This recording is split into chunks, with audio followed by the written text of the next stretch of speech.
Ladies and gentlemen, I'm Randy Ayala with CBS 17 News. I'm reporting live from the banks of Rolling View Park in Durham.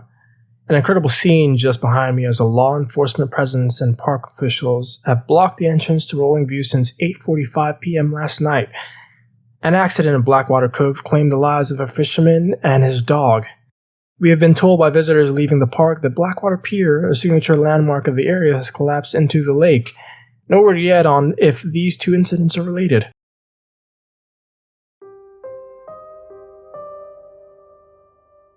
Greg made the decision to close the park down that evening. Campers currently staying were given refunds, and when the last patron left, we closed the large steel gates at each entrance. A rumor began to spread that the fisherman had been killed in an animal attack, but no one would comment on such rumors.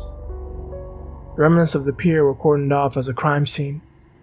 Several fishermen spread stories at the marina of seeing a dark shape in Blackwater Cove, and a blurry, shaky photo from an old phone showed a black object cutting across the surface. The next day, I patrolled the park as usual to make sure no one wandered in through the hiking trails. I finished my last round and made my way back to the ranger station to waste the last little bit of my shift. I sat in one of the plush office chairs in the conference room and scrolled on my phone. It was nearly 8 p.m., and my shift ended in 1 hour. I was about to play a game when I received a text from a friend from college. He told me there was someone live streaming from the park and forwarded me the link. A live video was playing with 17 people viewing. The numbers changed every few seconds, rising and falling as emojis floated across the comments box. I thought I might as well also have a look.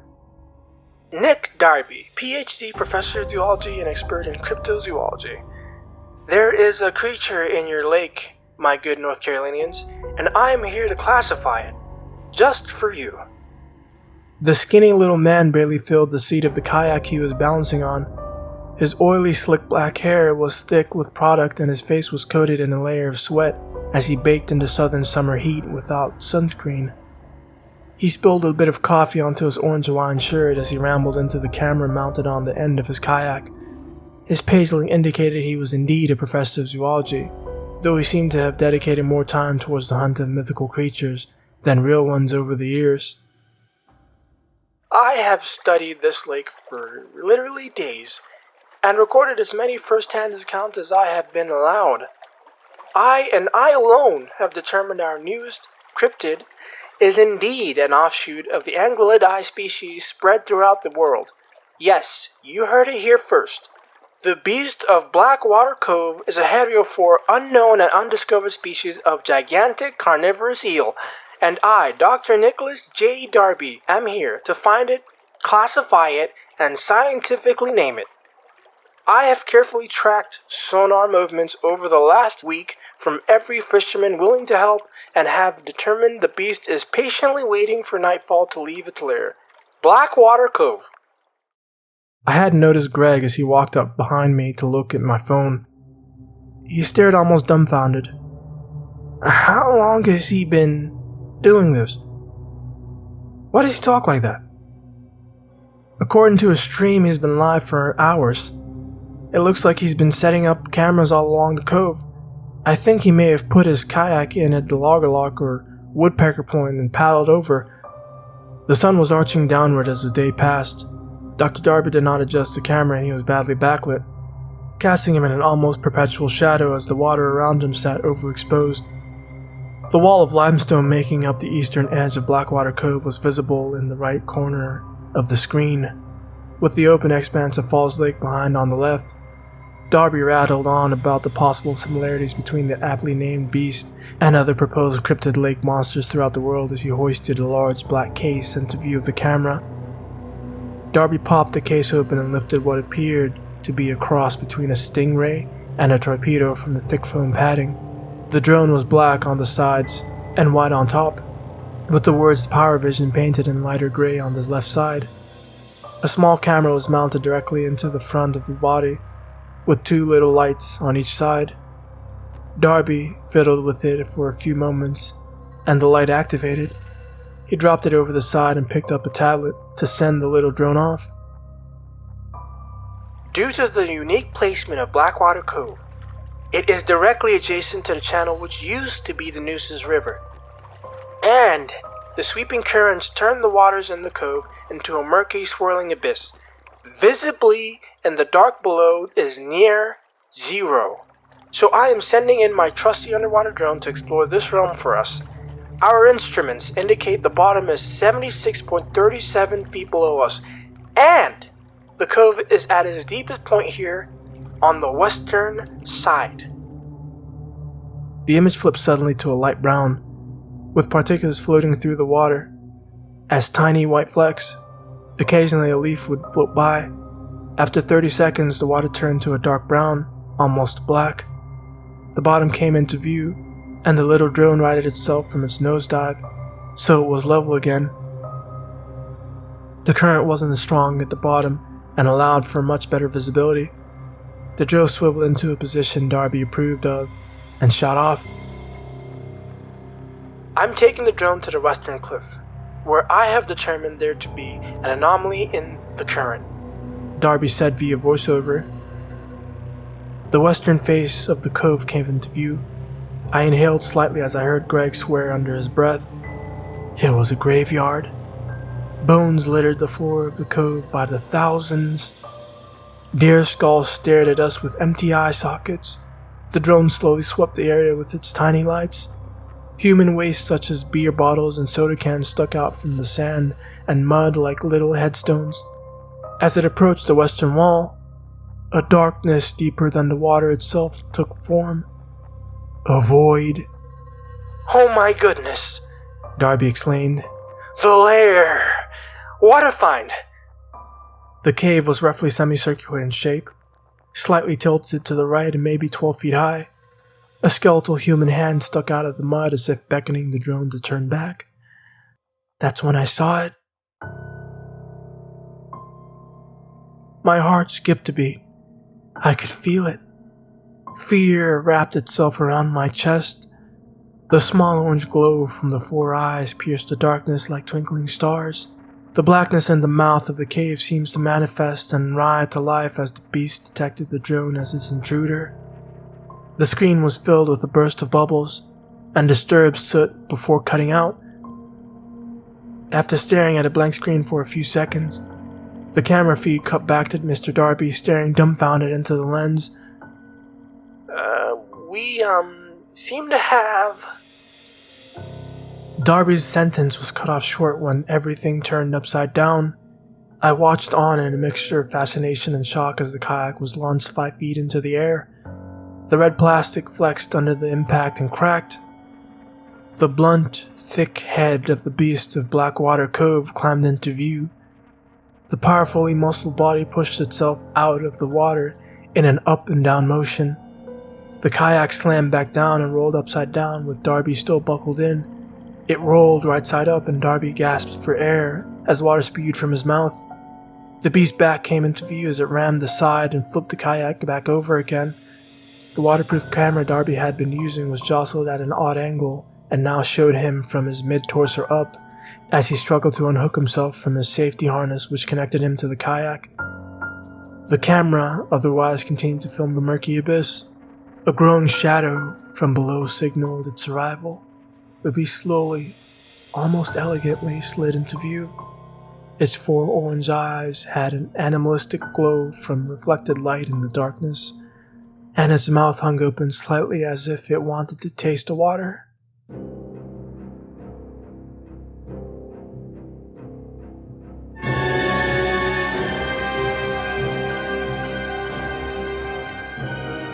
Darby ceased to struggle momentarily as the monstrous face eased up towards his. They stared at each other, eye to eye, for just a moment to stare in disbelief. The beast wasn't coiled up on itself, and it let its body hang in the water. I could see just how massive it really was. Its tail fin fluttered in the edge of the darkness. The bony spines on its back sail were fully visible. They started at the base of the creature's skull and ran all the way down to the tail, where it merged with a massive leaf-shaped tail fin. The beast lunged forward and snapped powerful jaws shut around Darby's entire head and neck.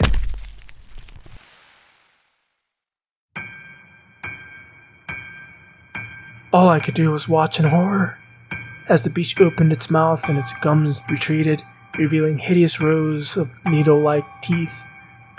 A red cloud formed and began to float around the screen as blood leaked from the dozens of puncture wounds on Darby's body. The beast revealed itself to be more monstrous than I had imagined. I realized it still maintained its grip on Darby's head even though its mouth was open. A second set of hideous pharyngeal jaws sat where a tongue should have been. They held fast as their own set of teeth sunk into his face. A muffled cry sounded out and a torrent of bubbles escaped from the beast's inner mouth. I thought it might have been from Darby as he feebly screamed underwater. After flexing and unhinging his outer jaw, the beast slammed it shut on Darby's head and neck again. It coiled around Darby's body, which was still out of view because of the camera angle. He twitched and his arms flailed as it began to wrench him back and forth. The violent assault shook him loose of the kayak, and it bent in half roughly down the middle. Red plastic floated by in strips as the camera bobbed up and down. The tail fin flashed into view and slapped the twisted kayak as the beast retreated. The camera detached and floated into pure darkness, landing lens down in the mud. Greg shook his head in disgust and stepped out of the room as his mobile phone rang repeatedly. After several minutes of staring at a blank screen with the sound of water rushing by the camera, I turned my phone off. Greg re-entered the room shortly thereafter and told me to go home.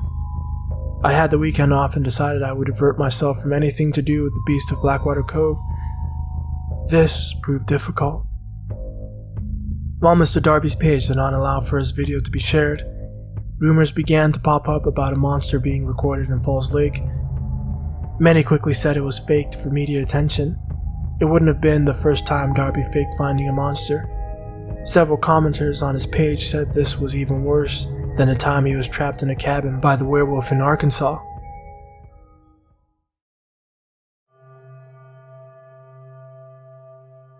By Sunday evening, the video was ruled a hoax and quickly forgotten about.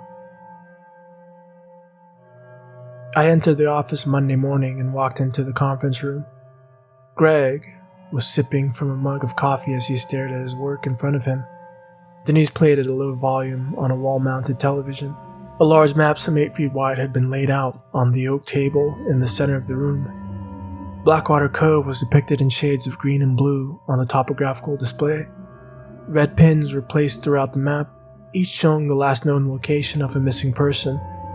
The sum total, 147 in all, going back 30 years. I didn't think our little friend was this active, but it looks like he has been all this time, Greg said matter-of-factly. It obviously hunts regular wildlife. There have been stories about a creature in this river for hundreds of years, and we never noticed it. How is that possible? He looked up at me, but his body remained hunched over. A heavy weight sat on his shoulders. We began mapping the lake, I said. The sonar equipment emits a powerful sound wave. I don't know for sure, but that could be it. It attacked the Carmanos after it pinged all day near the bridge, the shallows, and the Blackwater Cove. Maybe it thought we tried to challenge it in its home. Look what it did to Darby. It has proven to be extremely dangerous. Darby's body has not been found yet, but he has been reported missing. I had no choice but to tell the sheriff what happened. They did not believe me, of course, but in the meantime, I have been forced to close all the parks on the lake down. Are we going to try to kill it, Greg? That does go a bit against our motto of protecting wildlife. It might be a new species, but most new species we find don't kill and eat 5 people, including our Jeffrey. 5? Who else had died? I shook my head at the thought. 2 guys from Nat Geo went missing on Saturday, the day after the attack on the zoologist in the cove. The fish and game guys had done a good job of keeping people out of the park so far this weekend, but some have snuck in. We haven't found their bodies yet, but we found a big camera on the shoreline and some gear covered in blood. We looked all weekend, but we did not find any other trace. I assume they are dead at this point. Greg tapped the red pin on the map. He marked 2 more spots after double-checking his phone for the correct positions. They had a few documents in their gear which had been given to them by Darby or Darby's assistant. Could have been a tip for some show they wanted to make. Sucks to suck, I guess. Greg arched an eyebrow at the expression, and I left the office. We conducted some rounds and it was business as usual that day at work. No one came in or out, and I got to enjoy a morning of relative quiet. I dared not go near the water though. I ate lunch in the office and spent the afternoon walking a trail. That evening, I headed back into the office. I met Greg in the parking lot. I was about to suggest dinner when Greg's radio came to life. Ranger Urquhart. The radio squawked from Greg's belt. Go ahead, he answered. Sir, this is Deputy Jones from the Sheriff's Office. 4 boats just put in at Ledge Rock Boat Ramp. They are headed for Blackwater Cove. Sir Hoyt Grayson is on one of them. Damn it. Okay. We can meet you at the marina. Mind if we catch a ride on your Sea Hunter? Our boat is still out of commission. Hoyt Grayson? That's Super Monster Hunter from TV? I exclaimed. He's going to get himself killed. Guess we get out there and stop him. I need a vacation.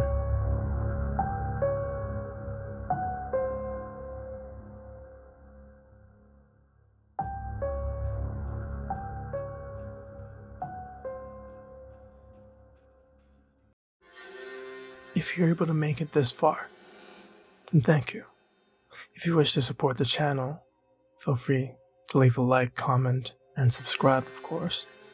Also, hit the bell icon if you want any notifications as to when the next video is coming out.